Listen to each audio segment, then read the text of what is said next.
I'm going to read a couple of pages from a book I'm working on now, a novel. The working title of the book is Seeds of Pain, Seeds of Love. And these couple of pages I call the pool room.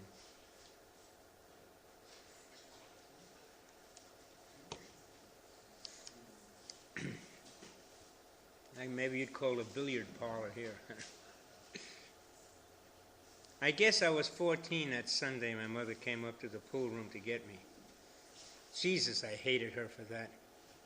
In front of all the guys, practically dragging me out of the pool room, everyone looking at this kid being yelled at by his mommy. But what could I do? I couldn't hit her or knock her down the stairs. I had to go with her, the marrow of my bones burning with humiliation. We were supposed to meet on the corner about 11:30 when she got out of church. I knew she'd be there. I peeked out the window a few times and she was always there.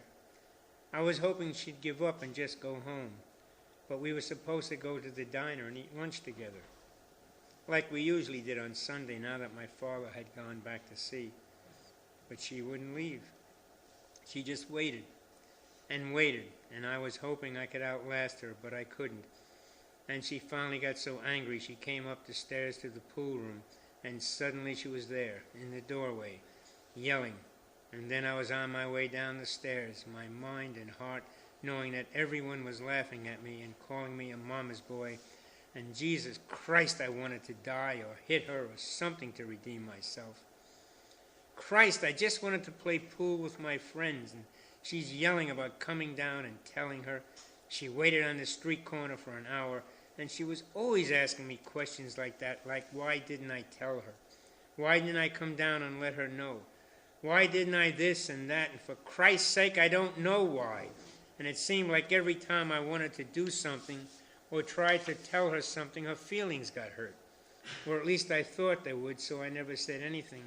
Like, how in the hell do you say things like, how do you tell your mother you'd rather spend the afternoon shooting pool with your friends than meet her for lunch after church? It wasn't my fault my father was at sea. It wasn't my fault I was an only child. It wasn't my fault this or my fault that, but I was always so goddamn guilty. Jesus Christ, I was guilty. It seemed like the entire universe was dependent upon me for its well-being, and I couldn't cut it. My insides broiled and raged, yet I somehow always felt like the little kid who was so totally powerless over the tyranny of the adult world. It seemed that no matter how hard I knocked on the door, the fucking thing would never open. Ah, fuck it. The world still doesn't make any sense to me, so how could I make any sense out of it then? Especially when there were no names for things. And if there were, what difference would it have made? Would it have helped me to know I felt frustrated, trapped, lost, alienated, guilty, lonely, sad, and frightened? I remember when I would be hit with my father's razor strap. Good, solid leather. My mother wielded it. She had to. He didn't do much but yell. And she believed in it. She believed that if she didn't whack me with that fucking thing, that I would never learn. Learn what? Who the fuck knows? Learn not to do the things I was being whipped for doing, whatever they were. He would just yell and she had to inflict the punishment. And there always seemed to be such an endless build-up to the whippings.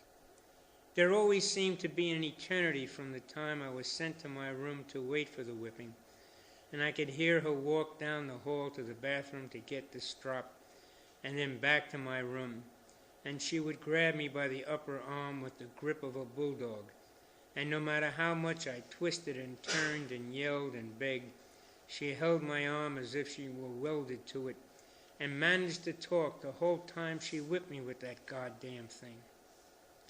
And I guess I was supposed to understand what it was all about, and not do it again, but it never made any sense to me, and I can't remember one word of it now. Not one fucking word. I loved my mother, and I could never understand why I was doing whatever I did that was so terrible I forced my mother to beat me. and why he just laid on the couch in his undershirt and shorts and yelled at her to take care of me, to straighten me out, or some fucking thing like that. Yet he loved me. I found that out that night he carried me down to the taxi cab. I was taller than him by that time and must have looked funny as hell hanging over his shoulder. Never thought of that. Too much pain. No embarrassment when the people on the street looked at us. No humiliation, just pain. And he loved me. He really loved me. I was 14 that night, too. A couple of weeks after Pearl Harbor. A few months later, he went back to sea.